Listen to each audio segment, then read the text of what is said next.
दोस्तों, आपने इंसान और इंसान की लड़ाई के बारे में तो ज़रूर सुना होगा, लेकिन आज हम आपको बताने वाले हैं इंसान और पक्षियों के बीच हुई लड़ाई की एक सच्ची घटना के बारे में, जिसे एमो वॉर के नाम से जाना जाता है।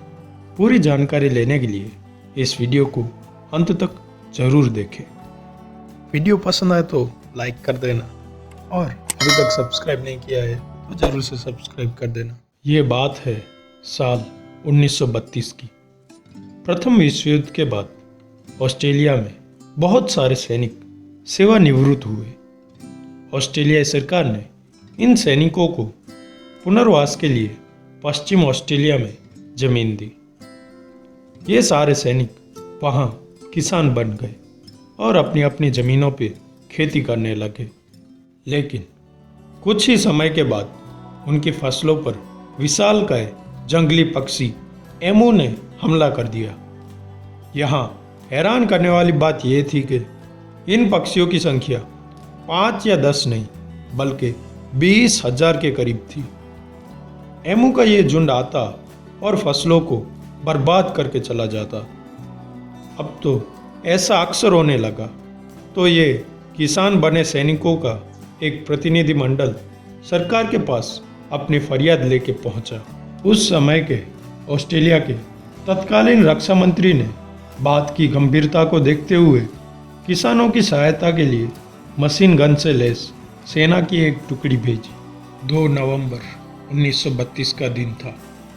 सरकार द्वारा भेजी गई सेना ने एमुओं को भगाने का ऑपरेशन शुरू किया।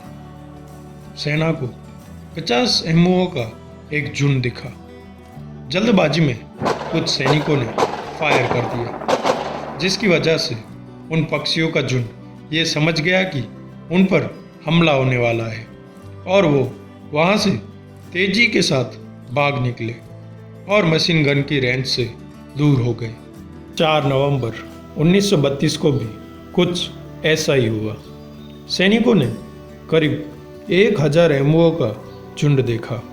इस बार सैनिक कोई गलती करना नहीं चाहते थे, इसीलिए सैनिकों ने एमुओं के करीब आने का इंतजार किया। जैसे ही झुंड करीब पहुंचा तो सैनिकों ने फायर कर दिया, लेकिन कुछ राउंड फायरिंग के बाद ज़्यादातर मशीन गन जाम हो गई। जब तक मशीन गन ठीक हो पाती तब तक अधिकतर एमू वहाँ से भाग गए। हालांकि फिर भी सैनिकों ने करीब 12 एमुओं को मार गिराया था। लेकिन इस घटना के बाद एमू काफ़ी सतर्क हो गए। आपको जानकर हैरानी होगी, जिस प्रकार से युद्ध के दौरान सेना रणनीति बनाती है, उस प्रकार से एमुओं के झुंड ने भी अपनी रणनीति बनाई थी।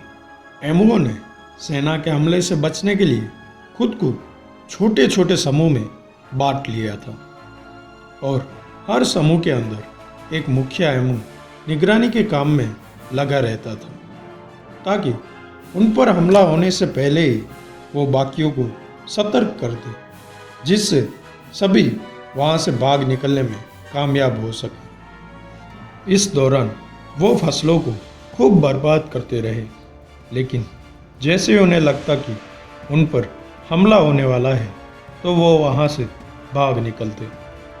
ये ऑपरेशन करीब 6 दिन तक चला। इस ऑपरेशन में सैनिकों द्वारा करीब 2500 राउंड फायर किए गए थे, लेकिन 20,000 एमुओं में से मुश्किल से वो केवल 50 को ही मारने में सफल हो पाए। इन घटनाओं पर मीडिया की नज़र पड़ी, जिसके कारण पूरे देश में इसकी चर्चा शुरू हो गई और सरकार की आलोचना होने लगी। अपनी आलोचना होते देख सरकार ने सेना को वापस बुला लिया। सेना के जाने के कारण अब तो एमुओं को खुली छूट मिल गई और वो खेतों में तबाही मचाने लगे। इसके कारण सरकार ने वापस सेना को ऑपरेशन पे भेजा।